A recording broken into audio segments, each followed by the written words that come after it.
He was a fighter pilot whose heroism was grounded in his study of Epictetus the Stoic. He fired the first shots of the Vietnam War and flew more than 200 combat missions. As the senior officer in a Hanoi POW camp, he saw his role as nothing less than the recreation of Western civilization in the torturous, predatory prison environment. He retired as the only three-star officer in the history of the Navy to wear both pilot's wings and the Medal of Honor. He then served as a college president, published regularly on classical philosophy, and even ran for vice president. He is Admiral James Bond Stockdale, and he is a legend of air power.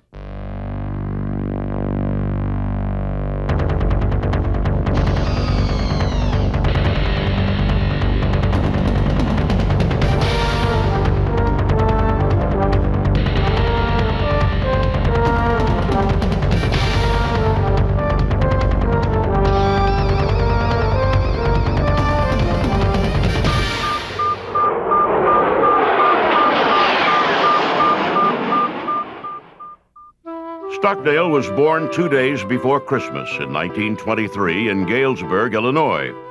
He was the only child of Mabel and Vernon Stockdale, who lived on a small farm outside town 50 miles west of Peoria. His mother was a schoolteacher who demanded excellence in the classroom and signed her son up for seemingly every extracurricular activity available. He took piano lessons and acted in plays his mother staged at the Daughters of the Revolution Hall. His father was a part-time farmer and full-time supervisor at a local pottery company.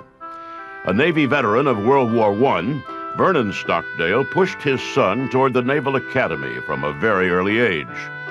When Jim was 12, his father took him to see Admiral Richard Byrd, recently returned from his daring exploration of the South Pole. Jim was impressed by Byrd's sparkling white uniform and confident bearing.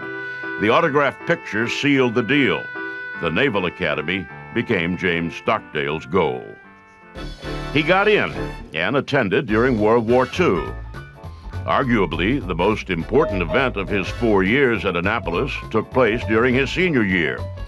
On Easter weekend, Stockdale went out on a blind date with Sybil Bailey, a schoolteacher from East Haven, Connecticut.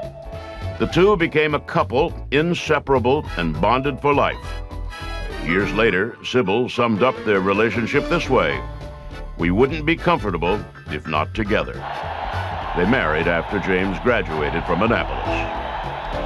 Stockdale went to flight school and did his first tour as a pilot flying anti-submarine duty in Grumman Avengers.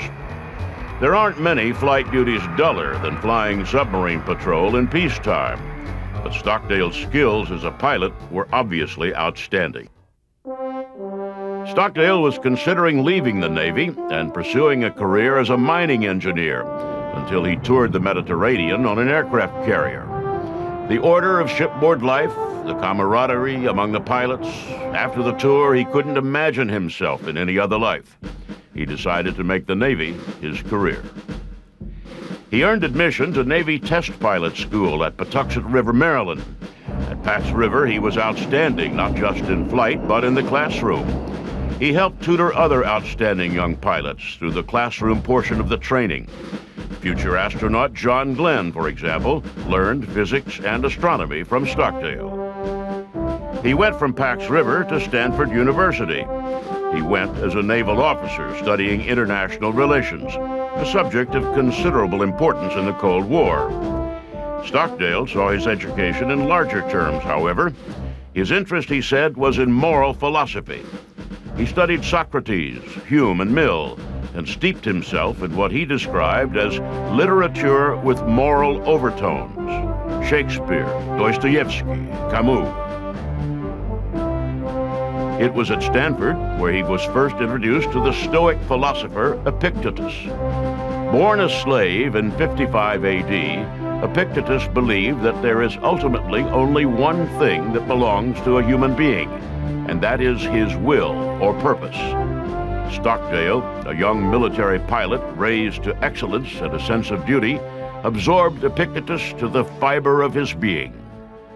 Stockdale is actually one of the most brilliant people of the period in the Navy. He went to Stanford and received an MA in philosophy. He wanted to go on and get a PhD, but he had a choice of either getting a PhD and becoming a professor at the Naval Academy or going on and becoming a commander.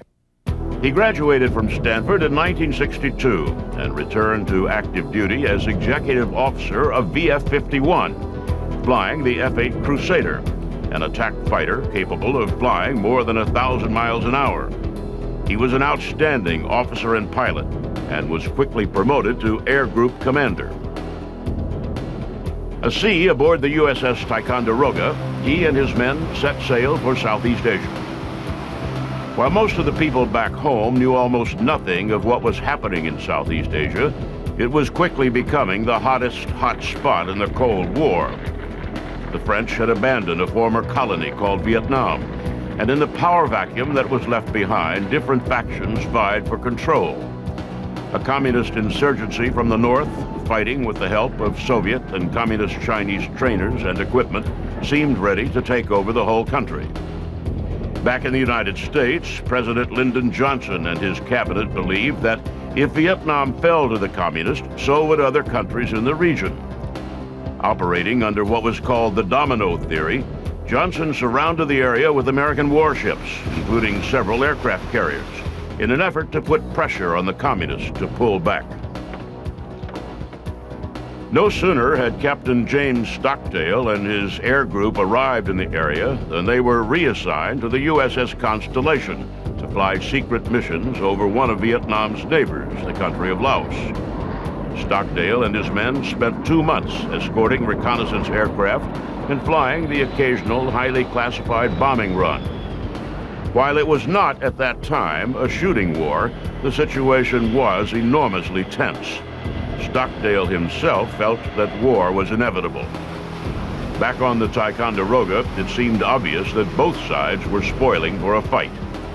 The Americans had deployed destroyers to the Gulf of Tonkin on what were called DeSoto patrols.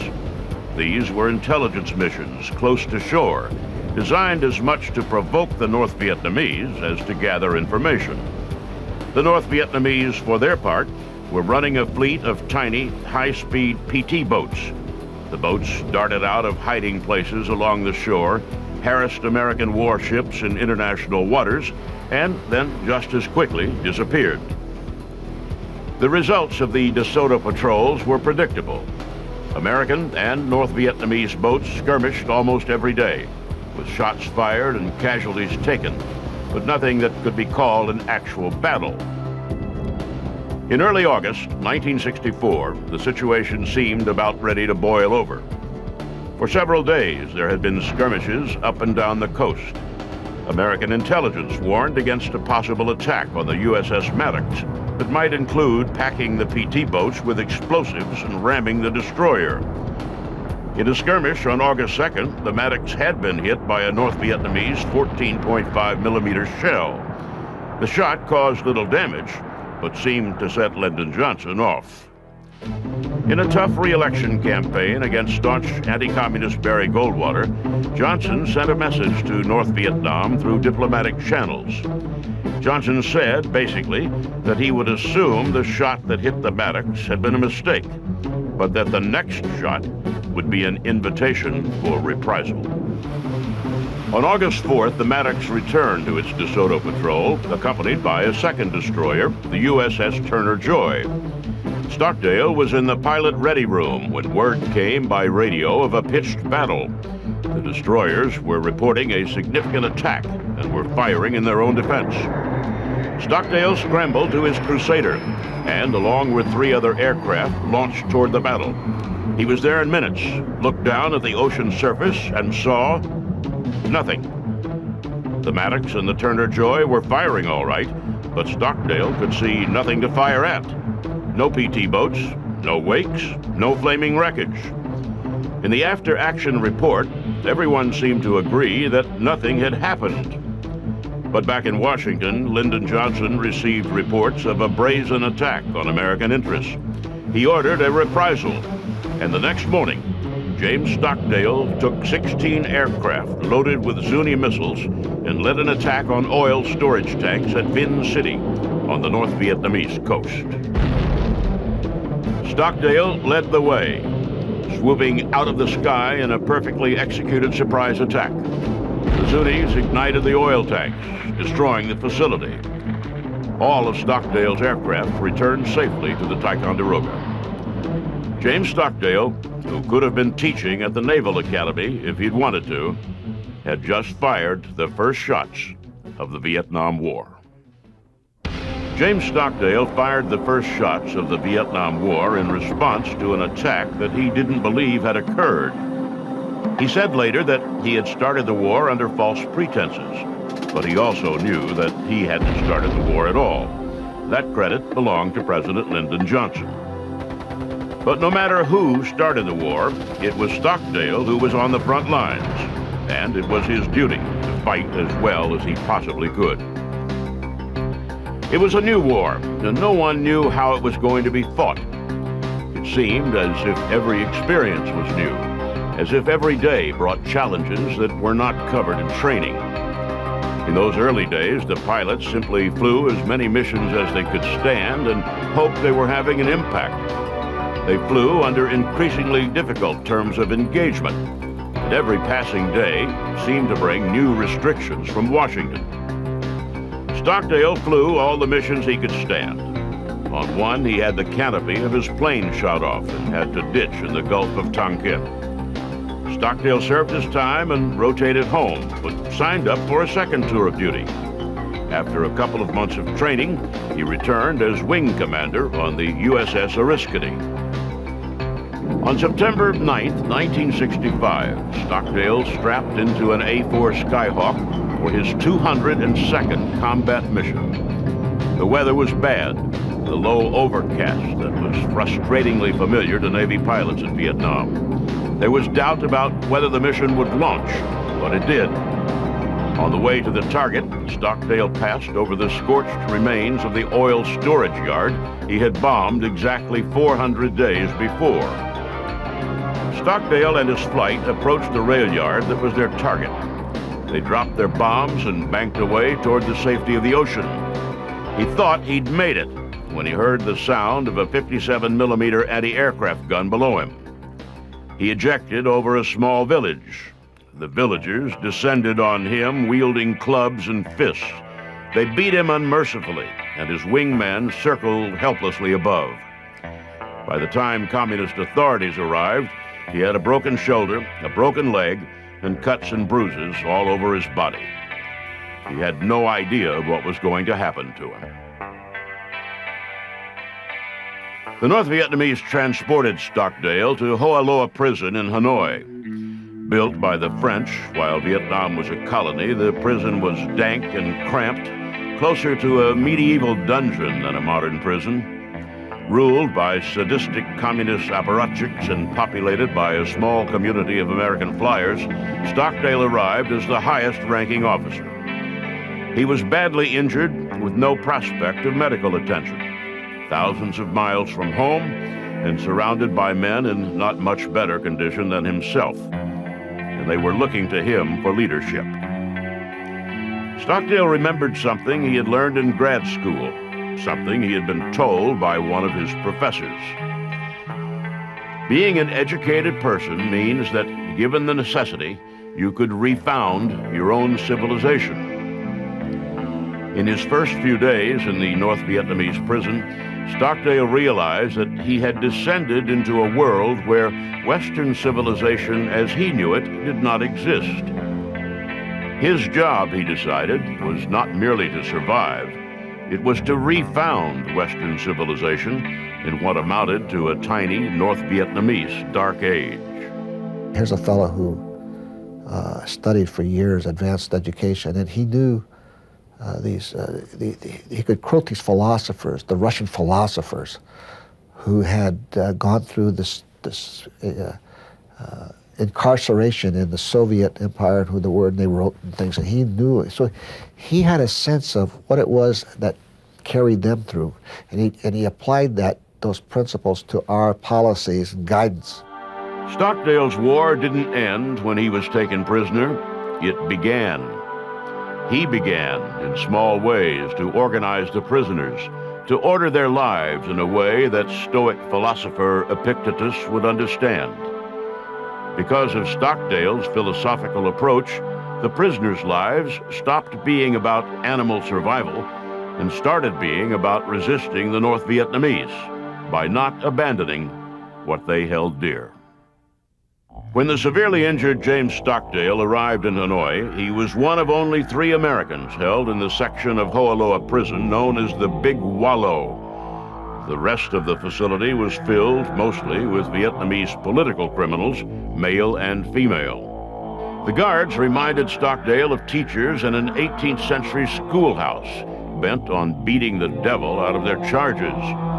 The guards had it down to a routine, developed in their long years of re-educating politically wayward civilians. They'd beat the prisoners, gather them for self-criticism, and then watch as their prisoners chattered on about their antisocial crimes in an effort to avoid another beating. The Americans from the first didn't play that game. They tried to answer every question with name, rank, and serial number. And when they had been beaten and tortured badly enough, they eventually gave in and divulged some fact, and the beatings would stop. And then the prisoner would inevitably be filled with guilt. He had violated the code of conduct and had betrayed the expectations of his fellow prisoners. Stockdale came to Hoa Loa armed not simply with the uniform code, but with the teachings of Epictetus. He knew that under severe torture, no one could control what they said. So he changed the rules. Stockdale, as he recovered, led the prisoners in creating a new code of conduct. Unlike the code they had learned in their training, it didn't focus on what the men told their torturers. Rather, it gave them the room to take pride in what they had endured before they had succumbed. That allowed the POWs to survive without feeling they had failed. And it created a system where the endurance of torture was a source of pride, not shame. Stockdale led his men by example, indulging in tiny acts of disobedience, no matter what the consequences. He was like nothing the North Vietnamese had ever confronted. When guards misquoted Lenin, Stockdale corrected them. When he detected in the speech of one a reference to the works of Plato, he engaged the guard in a prolonged debate about human nature. He helped the prisoners build a microcosm of Western civilization under the most dire circumstances. They built a community that sustained itself with its own rules and lore. They named their torture chambers after Las Vegas hotels and referred to themselves, ironically, as the Alcatraz Gang. They became a living, breathing affront to everything the communists believed about humanity and decadent Americans. Utterly powerless, the POWs somehow maintained a kind of control over their destiny. When a prisoner took sick, Stockdale organized a hunger strike. The North Vietnamese, confronted with the prospect of hundreds of dead POWs, brought in a doctor. When they tried to use Stockdale in propaganda, he beat himself with a stool so that he could not be photographed. He gargled with lye rather than talk with his tormentors. One night they got mad and came charging down the hall, popped the door open. I barely got off the bunk before they got in the room, and Jim barely got up on his feet. And this Vietnamese second lieutenant walks in, or really storms in with a guard. And as he walked up to Jim, Jim decked him. And I thought, man, we're in trouble. And we were. The more the North Vietnamese pressured the POWs, the more the POWs were able to endure. The communists threw Stockdale and other leaders into solitary confinement, sometimes for years at a time, in an effort to decapitate the resistance. It did nothing of the sort. Stockdale and the others had built a self-sustaining civilization in their prison. To break the isolation of solitary confinement, Stockdale introduced a code that would allow them to communicate even in isolation. He got the idea for the famous tap code from a second-century historian who dabbled in cryptography.